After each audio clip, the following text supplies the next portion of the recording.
La survie de plusieurs entreprises agroalimentaires des îles est menacée et ça fragilise l'autonomie alimentaire dans l'archipel. Tout d'abord, l'avenir de la ferme avicole Bourgeois-Dumont demeure incertain après l'incendie qui a ravagé son poulailler en décembre. Il y a aussi la fromagerie Les Biquettes à l'air qui a annoncé qu'elle va mettre fin à sa production de fromage au lait de chèvre cet été et le producteur de pommes de terre Christian Poirier qui met sa production sur pause cette année. C'est que son assureur exige une mise à niveau du système électrique de son entrepôt qui lui coûterait très cher.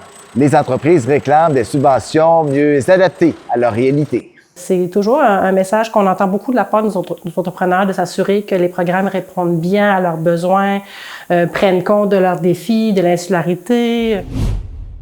Si tout se passe comme prévu, la population de Sébec va pouvoir profiter d'un tout nouveau centre communautaire dès l'année prochaine.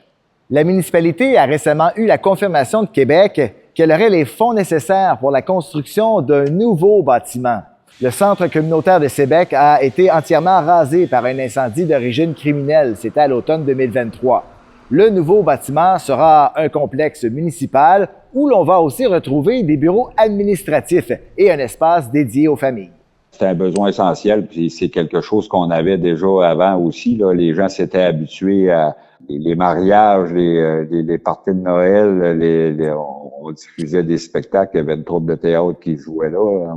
C'était un milieu de rassemblement là, qui est essentiel pour nos citoyens. Les détails de l'aide financière et le montant accordé ne sont pas encore connus parce qu'il reste encore quelques détails à finaliser. Et bonne nouvelle! Les premiers débarquements de homards sont attendus sur les quais Madelino aujourd'hui. Wouhou!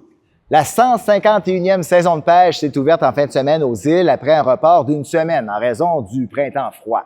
Les 325 homardis de l'archipel ont profité d'un temps calme pour prendre la mer à l'aube samedi matin. La hausse marquée du prix de l'essence et aussi des appâts, aux îles aussi, ça préoccupe les pêcheurs cette année. Et moi, je vous dis à demain!